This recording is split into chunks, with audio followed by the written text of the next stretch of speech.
If you've ever poured your whole life into a home, into a family, and one day, just like that, they acted like none of it ever mattered, then this isn't just a story. This might be your story too. Not every revenge story ends in fire. Some end in silence. And silence can be louder than anything. I wasn't born strong. I became strong one grocery bag at a time. My name is Carolyn Mercer. I'm 74 years old, and for most of my life, I didn't ask for much. Just enough to keep the lights on, enough to raise my son with dignity, and enough to keep my husband's pride intact even when we were broke and barely breathing.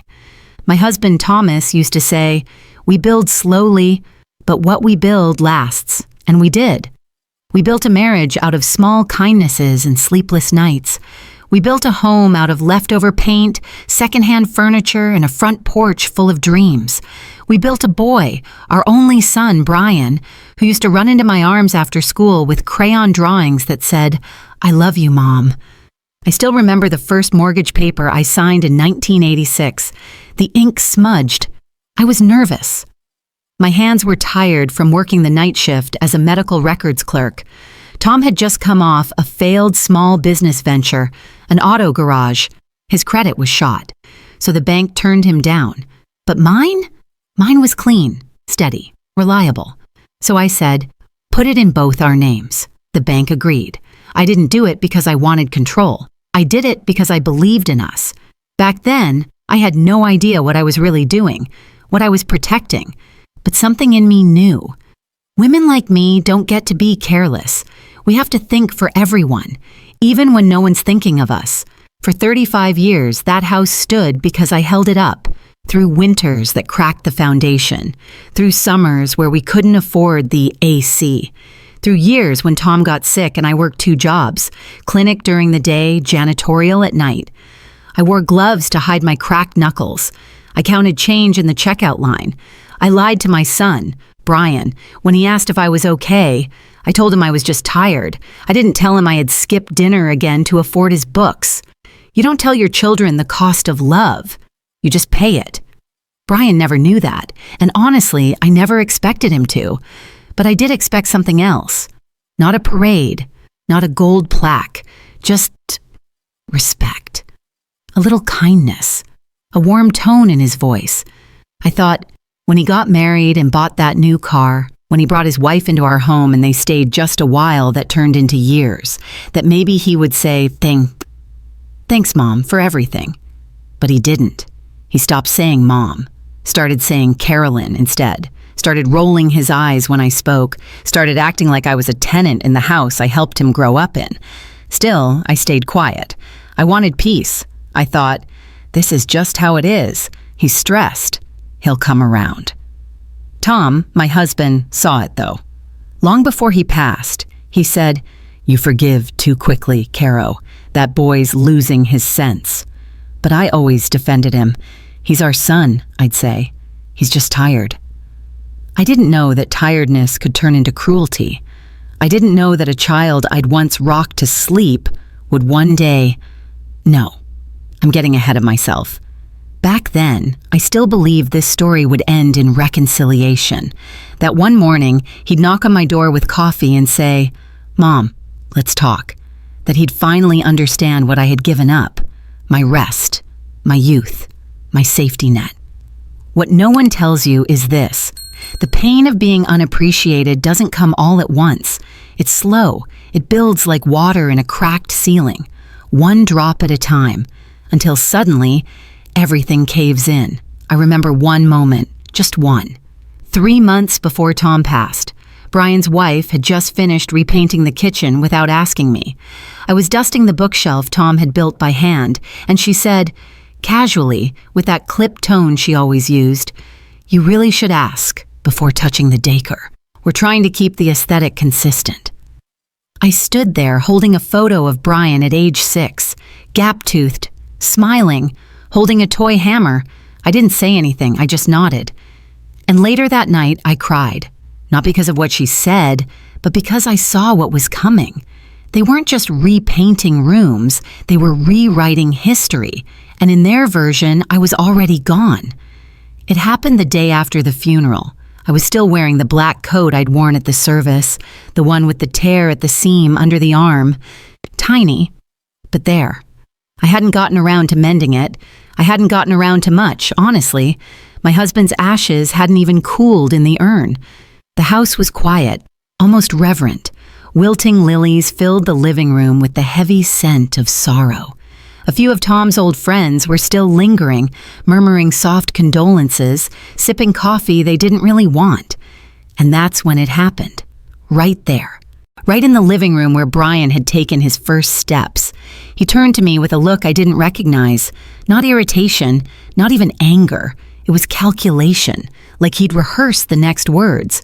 "This isn't your home anymore. Get out." I thought I misheard him. But then, before I could even respond, his hand came down, hard, across my face.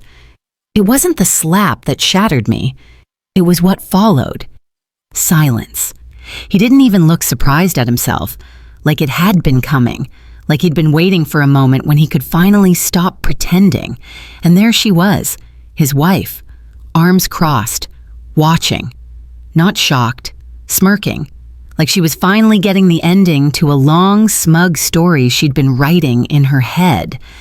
I stood frozen. My ears rang, my cheek burned, and somewhere deep in my bones, something went cold. I said it clearly, didn't I? Get out. His voice wasn't even raised. It was detached, clipped, final. Let me tell you something. When your own child turns you into an intruder in your own home, there is no word for that pain. There's no category in grief that accounts for it. I didn't cry. I couldn't. The betrayal was too sharp. It built a wall inside me, so tall no tear could climb over it. I looked at him, really looked, and for the first time I saw him not as my baby boy, but as a man who had erased me. I want to pause the story here for a moment, because if you've ever been through something like this, if someone you loved more than your own breath looked at you one day and acted like you were disposable, you know how it feels. Not like anger, like absence, like someone just reached into your chest and removed the part of you that used to feel safe. Have you ever had a moment like that, where someone you raised, someone you would have given anything for, looked at you like you were just in the way?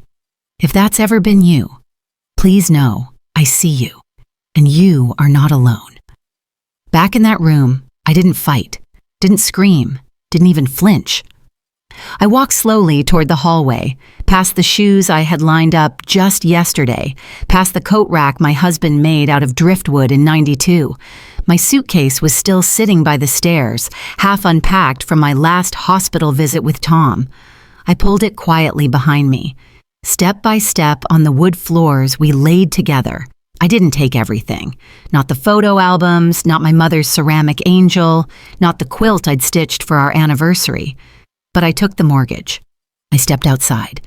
The snow was beginning to fall again, soft, icy, gentler than the hand that had just struck me. No one followed, no one called out. I walked to the corner gas station, sat on the bench out front. The teenage clerk came out. "Ma'am, are you okay?" he asked. I had baked him cookies once, years ago, when he and Brian were in Scouts together. "I'm fine," I said, "just waiting for a ride." He didn't stare at my cheek. He didn't ask questions. He just nodded and said, "You want to wait inside where it's warm?" I did. The motel was cheap. Smelled like bleach and sadness. The front desk girl gave me a blanket and a cup of tea. I declined both. I sat on the bed, still in my coat, and I thought about the way he said it. This isn't your home anymore. I had paid for that home, scrubbed its walls, swept its porch, cooked in its kitchen, prayed beside its windows, wept in its bedrooms. It wasn't a building, it was a life. My life. But now I was being told to leave it behind like a suitcase. They thought they knew everything. They thought I had nothing left but grief and a bruised cheek. They didn't know what Tom had done. He had left me a gift, not in money, not in things. He had left me a protection plan, a clause, a final act of love. And more than anything, he had left me my name. And that was still on the deed.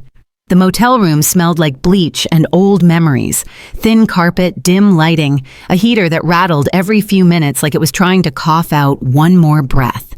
I sat on the edge of the bed, still in my funeral clothes, still in the same coat that held my husband's folded obituary in the inside pocket, still with the same red print on my cheek from the hand of my own son.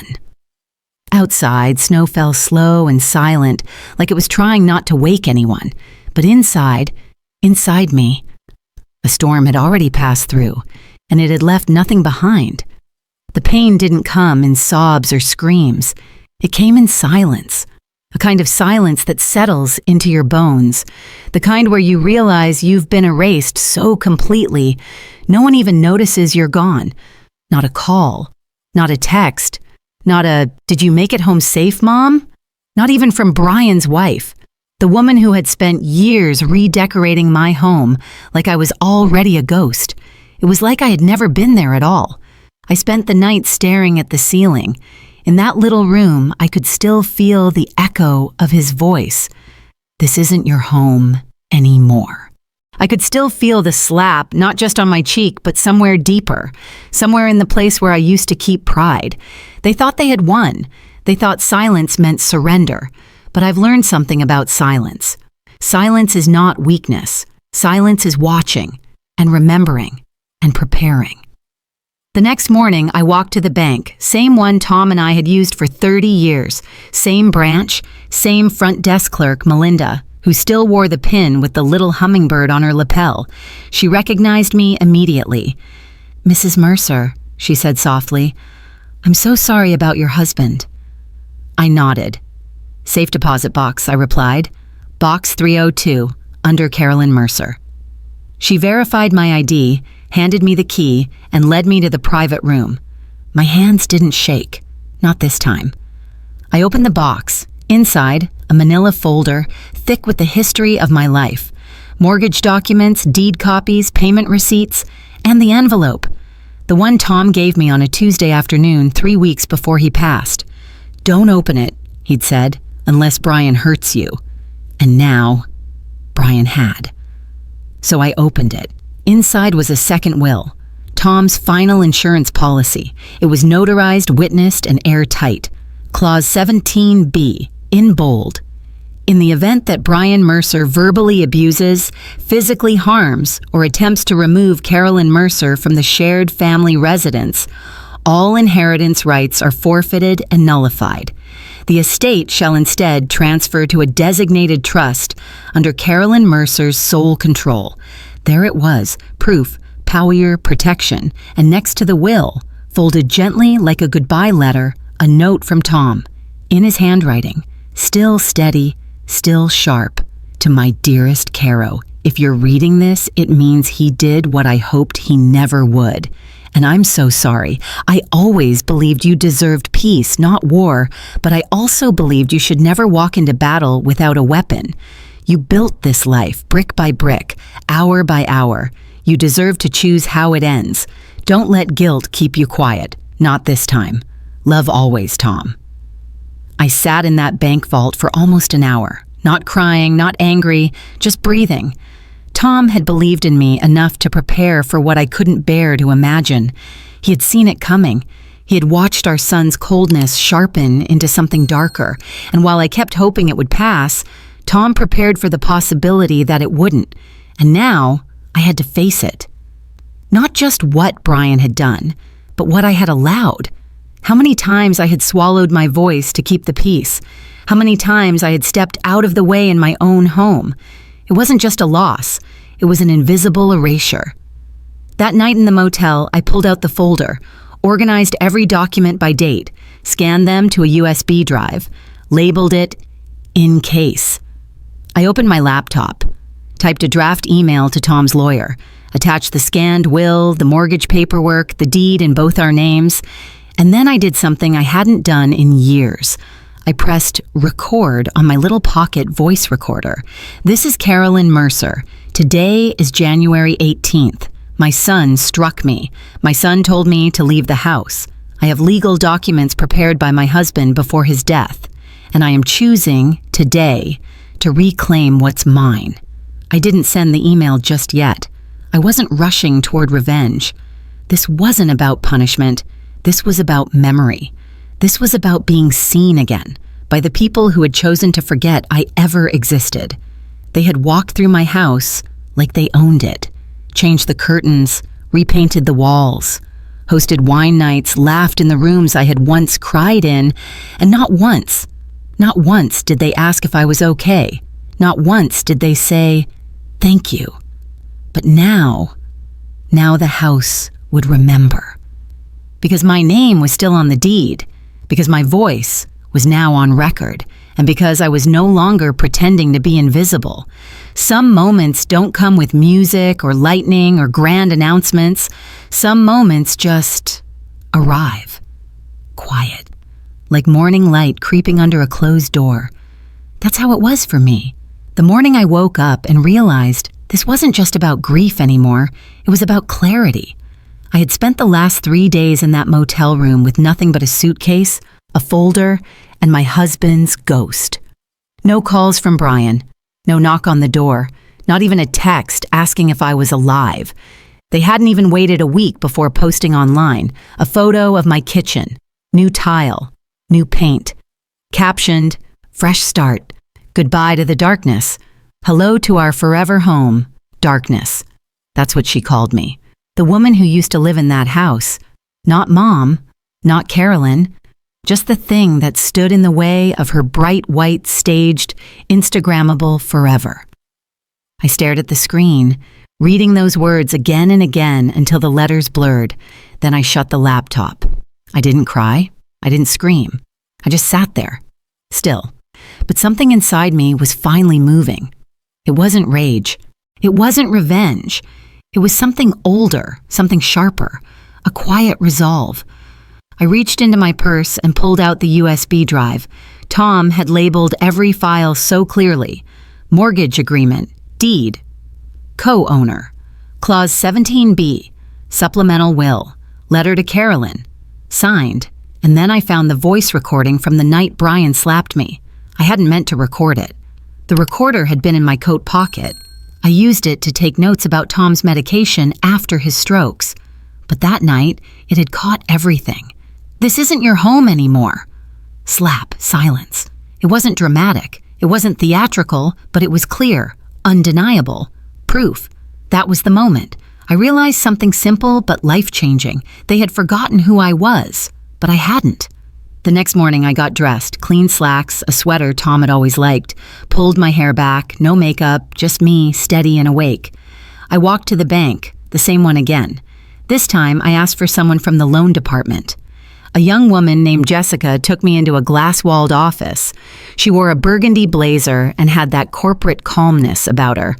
"How can I help you today, Mrs. Mercer?" I placed the mortgage file on the desk. "I'd like to stop the automatic payments on this loan," I said. She blinked. "Are you sure? That could trigger a delinquency notice? I'm listed as a co-borrower. I have legal authority, and I want the payments paused." Jessica hesitated, then started typing. A moment later, she nodded. "You're correct. You are a co-owner and co-signer. We'll flag the account. No changes can be made without your written consent." I signed the revocation form. 10 minutes.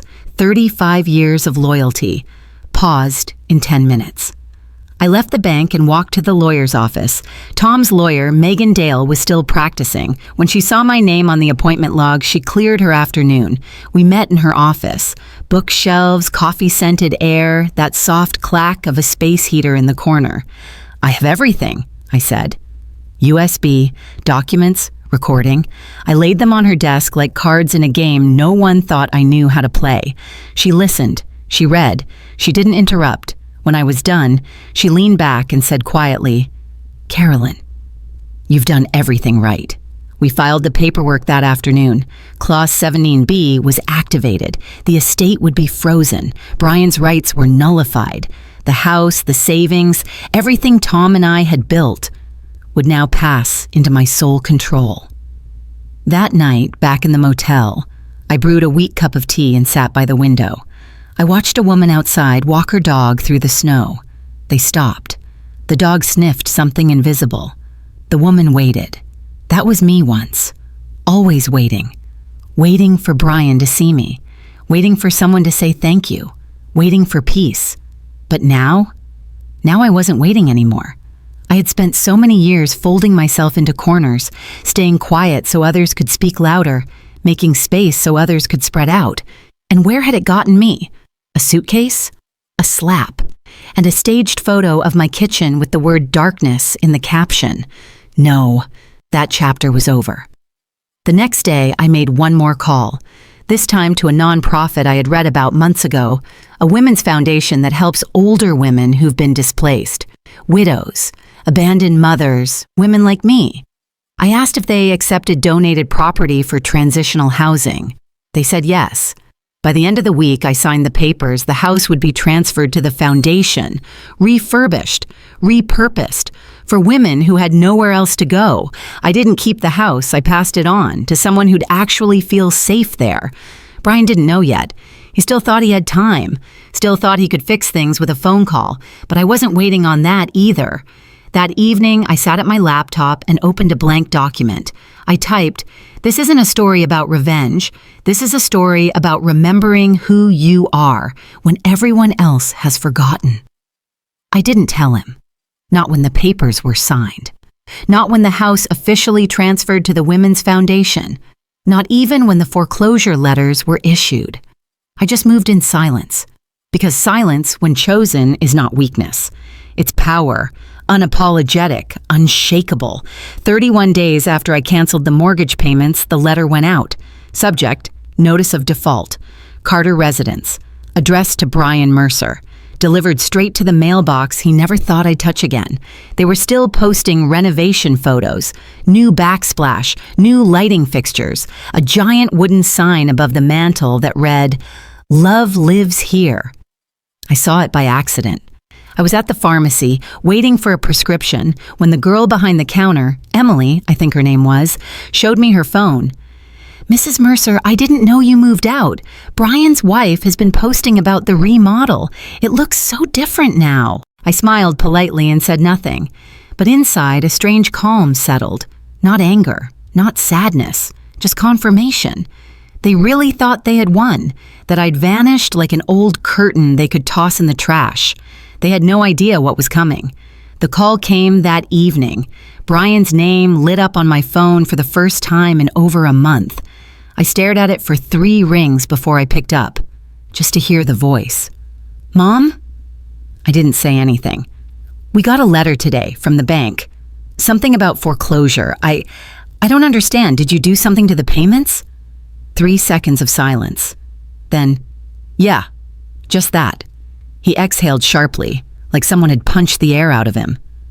"Why would you do that? We're going to lose the house." I didn't respond. "Please," he said, and now his voice was breaking. "We didn't mean it. That night, we were just upset. It was Dad's funeral. Emotions were high. You know how things get." I almost laughed, but I didn't. "You weren't thinking," I said softly. "That's what you always say when you want to erase what you did." Another silence, then, "Please, we can fix this. Just call the bank, restart the payments. You can come home if you want. Or not, whatever you want. Just don't let us lose the house." I closed my eyes. This was the same voice that had told me I didn't belong. The same voice that had stayed silent when I was pushed out. The same voice that had let my picture frames be boxed up like clutter. "I can't," I said gently. "But it's your house too." "No," I said, calm as snow. "You told me it wasn't. Remember?" I hung up, blocked his number. Then I stood in the tiny kitchenette of my short-term rental, poured myself a cup of tea, and let the quiet stretch long and warm. I didn't feel victorious. I didn't want him to suffer. But I did want him to finally understand what it meant to lose something you never appreciated. The next day, I went to the women's shelter that would inherit the house. They had set up a meeting with the director, a woman named Lisa Martinez in her early 60s. Kind eyes, firm handshake. We walked the halls of the future. She showed me where the bedrooms would go, the common area, the quiet reading space by the window where someone could sit and just breathe. "We'll name the program after your husband," she said. "The Thomas Mercer Home for Women in Transition." I smiled. He would have liked that. I said. He always believed the house should mean something. 2 weeks later, I moved into a small cabin on the edge of a frozen lake. It wasn't fancy. No granite countertops, no open floor plan, just 4 walls, a wood stove, and silence that felt like peace. The first night I slept there, I didn't dream. No echoes, no slammed doors, just sleep, clean and uninterrupted. I unpacked slowly, 1 box at a time. I brought only what mattered.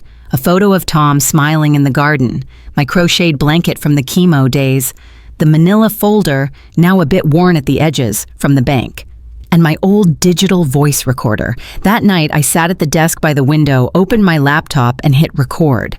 Today, I reclaim my voice, not by yelling, not by fighting, but by remembering what I built and choosing where it goes next. This house, they thought it was theirs, but it was built with my hands, my hours, my life. And now, it'll give another woman a new beginning, one who won't call it darkness. The next morning, I brewed my coffee and walked barefoot onto the porch. The lake shimmered with thin ice. The trees stood like quiet witnesses. For the first time in years, I didn't feel like I was waiting for someone to see me. I saw myself. I had left the house, but I'd kept my story. And now I was ready to tell it, one quiet word at a time. I heard the knock before I saw them. 3 soft taps, hesitant, then silence, then another. I opened the door slowly. Brian stood in the hallway of my apartment building, rain soaking his jacket, hair matted to his forehead. His wife was behind him, holding a plastic folder tight to her chest like it might protect her from what was coming. He looked older than I remembered, older than a month should have made him. "Mom," he started, voice cracking. I didn't know where else to go." I didn't move, didn't speak. I waited in it. They said, "The house is gone, foreclosed, transferred. We tried to fix it, but they said we have no standing, that only the primary owner—" "You don't," I said softly. His voice trembled. He dropped to his knees right there on the worn carpet, rain dripping off his cuffs. "Please, Mom, I'm sorry. We're sorry. We let our pride get in the way. We thought we were doing what was best, but we were wrong. We were cruel." His wife didn't kneel. She kept her head down, but for the first time, her voice was small, stripped of power. "You could have talked to us," she said quietly. "We didn't know you still had all those papers." I stepped past them and pulled a document from the table inside, a deed transfer, signed, sealed, finalized. "This," I said, handing it to Brian, "is what you lost." He blinked. "You sold the house?" I nodded. "To the Elder Women's Foundation. They'll turn it into transitional housing for displaced women, women like me." His mouth opened, but no sound came out. "Why?" his wife asked, almost accusing. "Because it was never yours," I said simply. "You lived in it. You used it, but you didn't build it. You didn't bleed for it. You didn't earn it." Brian's shoulders shook. His voice was barely above a whisper. "We didn't mean to hurt you." I looked at him. My son, the boy who once drew me crayon cards for Mother's Day, who used to cry when I left for night shifts. "But you did," I said gently, "and the worst part is, you never looked back to check." He wiped his face. "Can we do anything to fix it?" I shook my head. "I don't need your fixing. I needed your respect, and now I need my peace." Then I closed the door, not in anger, just finality. Inside, the kettle was singing. I poured myself a cup of tea, pulled the blanket over my lap, and stared out the window. There was no applause, no grand victory, no revenge, just me, and the life I rebuilt, quietly. A few weeks later, the shelter opened. They named it the Thomas Mercer Home for Women in Transition. I went to the opening ceremony, stood in the back, said nothing, watched as a woman in her 60s cut the ribbon, tears in her eyes, watched as a young woman with 2 toddlers walked through the front door, holding their hands. I didn't need to be honored. Just witnessing it was enough, because I knew the walls they stood under were once mine, And now they were theirs. Safe, warm, and earned. I still live in the little cabin. No chandeliers, no open concept, just peace. Sometimes I record stories for women like me. On the old voice recorder Tom gave me, one day I uploaded my first recording to a small online channel called Grandma True Stories. Just my voice. No theatrics, just truth. If you've ever been pushed out of a life you helped build, if you've ever felt erased by the very people you raised, you're not weak, you're not invisible. You're just waiting to be seen by the right eyes. Let this be your reminder. You can start again, quietly, fully, and without apology. A message to you watching this: if you've ever been told you were too much or not needed anymore, if your sacrifices were met with silence instead of gratitude, I hope Carolyn's story reminds you, you are not a burden. You are not forgotten. You were the foundation, whether they admit it or not. Have you ever lived a moment like hers, where someone tried to erase what you built? I'd love to hear your story in the comments. You never know who might read it and feel seen for the first time. Thank you for watching. And remember, quiet doesn't mean powerless. Sometimes, silence is the loudest kind of strength.